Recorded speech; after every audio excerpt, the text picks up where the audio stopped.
জায়গা পড়ি, নাহলে তো সন্ধ্যায় আবার রাত্রে আবার খাইতে পারুম না। এই বাবু শোনো। জি আঙ্কেল, কিছু বলবেন? আরে ছেলেটাকে দেখে সত্যি অনেক মায়া লাগতেছে। আচ্ছা বাবু, তুমি এখন কোথায় যাচ্ছ? আঙ্কেল কই আবার যামু?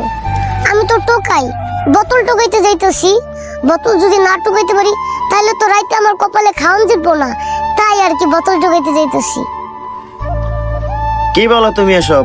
তুমি বোতল টাকায় খাও? তোমার বাবা মা কোথায়? ও আঙ্কেল, বাবা মার কথা বলতেছেন? বাবা মা কি জিনিস আমি তো জানিই না। আমি ছোটবেলা থেকে রাস্তাঘাটে বড় হয়েছি, আর আমি তো বোতল টোকাই খাই। আরে তোমার কথা শুনে সত্যি আমার বুকটা ফাইটা যাইতেছে। শোনো, আমি তোমাকে একটা কথা বলতে চাই। তোমার যেহেতু বাবা মা কেউ নেই, তুমি রাস্তাঘাটেই বোতল টোকাও। এখন থেকে আর তোমাকে বোতল টোকাতে হবে না। আমি 5 বছর হয়েছে বিয়ে করেছি, আমার কোনো সন্তানাদি হয় নাই। এখন আমি তোমাকে একটা কথা বলতে চাই, তুমি কি আমার সাথে যাবা? তুমি আমার ছেলে হয়ে থাকবা।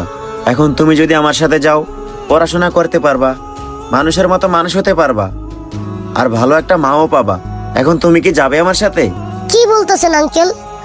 আমার মতো একটা রাস্তার ছেলেরে আপনি আপনার বাসায় নিয়ে যাবেন? আরে আঙ্কেল, আমি তো একজন রাস্তার টোকাই। আপনি যদি আপনার বাসায় নিয়ে যান তাহলে মানুষ তো আপনারে খারাপ বলবো যে একটা রাস্তার টোকাই আপনার বাসায় নিয়ে আশ্রয় দিচ্ছেন। থাক আঙ্কেল, আমি আপনার বাসায় যাইতে চাই না। তুমি মানুষের কথা বলতেছো? আরে কে কি বললো তাতে আমার কিছু যায় আসে না। তুমি টোকাই হয়েছে তো কি হয়েছে, টোকাইরাও তো মানুষ। তুমি আর না করো না, চলো আমার সাথে। আচ্ছা ঠিক আছে আঙ্কেল, আপনি যেহেতু এত করে কইতেছেন আমি আপনার সাথে যাবো।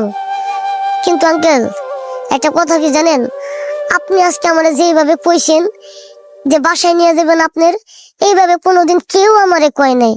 আর জানেন আঙ্কেল, আমার পড়াশোনা করার খুব ইচ্ছা ছিল, কিন্তু আমি জন্মের পর মা বাবারে দেখি নাই তো, তাই আমি আর পড়াশোনা করতে পারি নাই, রাস্তাঘাটেই বড় হয়েছি। আচ্ছা ঠিক আছে, এখন তুমি আমার সাথে চলো।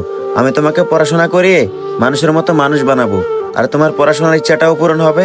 তুমি একজন ভালো মা পাবা, ভালো একজন বাবাও পাবা। আঙ্কেল আপনি ঠিকই বলছেন, আমি আপনার সাথে গেলে পড়াশোনা করে মানুষের মতো মানুষ হইতে পারবো, ভালো একজন মা পামু, বাবা পামু।